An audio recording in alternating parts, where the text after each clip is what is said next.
Assalamualaikum warahmatullahi wabarakatuh. Alhamdulillahirabbil alamin wassalatu wassalamu ala asyrafil anbiya'i wal mursalin wa ala alihi wa sahbihi ajma'in. Allahu akbar, Allahu akbar, Allahu akbar, walillahil hamd. Yang berbahagia tuan-tuan, para pimpinan GISBH di kalangan ahli lembaga penasihat, pengarah zon dan seluruh peringkat kepimpinan. Yang berbahagia puan-puan ahli lembaga penasihat muslimah dan seluruh peringkat kepimpinan muslimah semuanya. Tuan-tuan, puan-puan, saudara-saudari, anak-anak dan seluruh warga GISBH, juga para rakan kenalan simpati GISBH muslimin muslimat yang dirahmati Allah sekalian. Marilah kita bersyukur kepada Allah, Tuhan yang Maha Pemurah, Maha Penyayang dan Maha segala-galanya. Walaupun di Hari Raya Haji tahun ini kebanyakan kita tidak berpeluang menunaikan ibadah haji, tetapi kita masih berpeluang merayakannya sambil mengingati sejarah pengorbanan para rasul, nabi dan sahabat. Orang yang tidak tahu sejarah, dia tidak akan membina sejarah.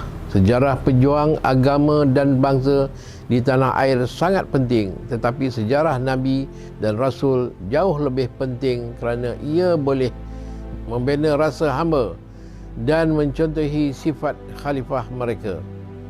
Selawat dan salam rindu buat Rasulullah sallallahu alaihi wasallam yang sangat merindui kita semua sebagai umat baginda. Dalam menilai semula keahlian, kerana target kita agar adanya pembaharuan, tentunya ada bantuan Allah dalam bulan haji dan menjelang Muharram. Sebaik saja wabak Covid berlalu, pastinya manusia hendak mengejar semula dunia. Lihatlah suasana dunia kini.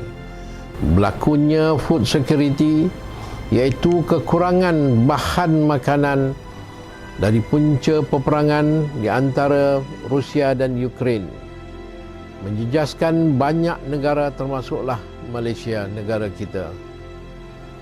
Kita mengharapkan syarikat GISBH sama-sama berusaha menyelesaikan masalah dan bertindak akan hal ini baik untuk dalam syarikat hinggalah pada masyarakat. Ditambah pula dengan suasana kestabilan politik Malaysia yang sangat mencabar dikarenakan PRU yang ke-15 hampir tiba.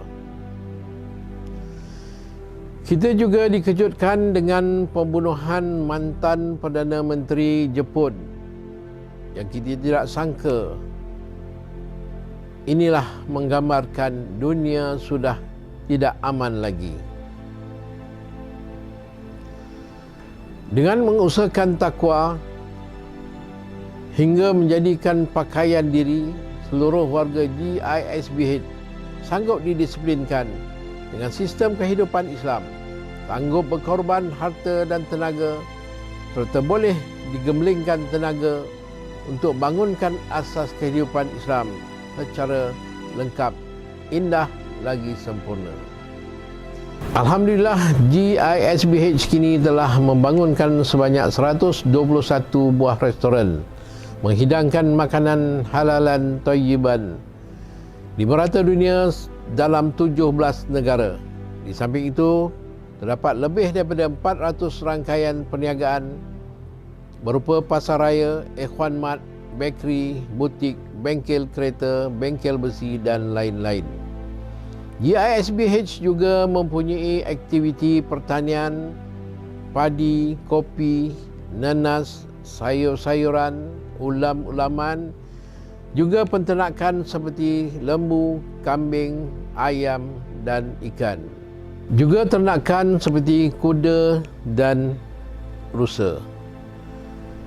Remaja Pembela Ummah RPU di bawah GISBH terlibat dalam semua aktiviti syarikat seperti kepimpinan, pendidikan, dakwah, pertanian, peternakan, hiburan, media, sains dan teknologi, malah dilatih menguasai 10 kemahiran demi memberi khidmat kepada masyarakat.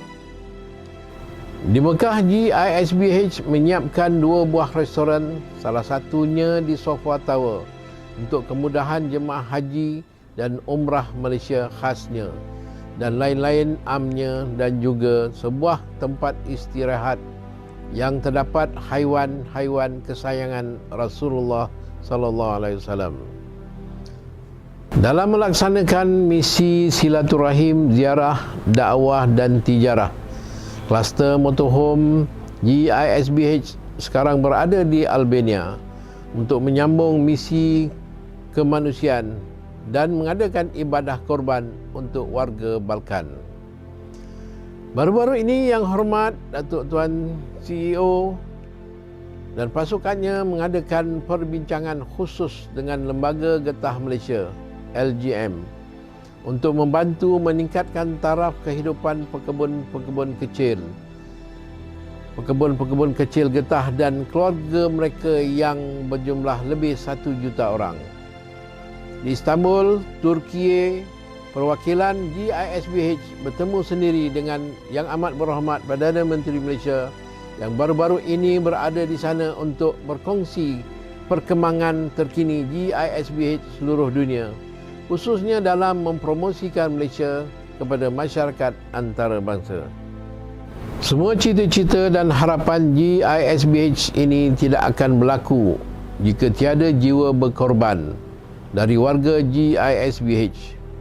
Jiwa berkorban pula tidak ada kalau insaniah seseorang itu muflis dan bankrupt kerana tidak diusahakan 8 syarat takwa.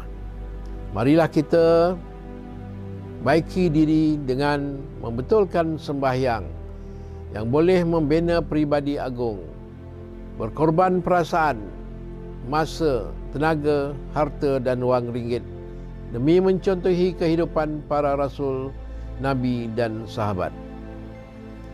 Sebenar Hari Raya Korban tahun ini, marilah kita berkorban segala-galanya agar apa yang dicita-citakan oleh GISBH ini menjadi kenyataan, kerana kebaikannya akan kembali kepada seluruh anggota masyarakat. Saya juga mengambil kesempatan ini mewakili seluruh ahli lembaga penasihat, barisan pimpinan dan seluruh warga kerja GISBH serta keluarga masing-masing mengucapkan salam Aidiladha, maaf zahir dan batin kepada semua pimpinan negara, para pemimpin masyarakat, para kenalan GISBH, para rakan niaga dan para pelanggan GISBH di seluruh Malaysia khasnya dan di seluruh dunia amnya. Semoga dengan keberkatan bulan Zulhijjah dan Muharram yang hampir menjelang ini, hati-hati kita terus bersatu untuk sama-sama berkorban demi membela Allah dan Rasulnya. Sekian, wabillahil hidayah wa taufiq. Wassalamualaikum warahmatullahi taala wabarakatuh.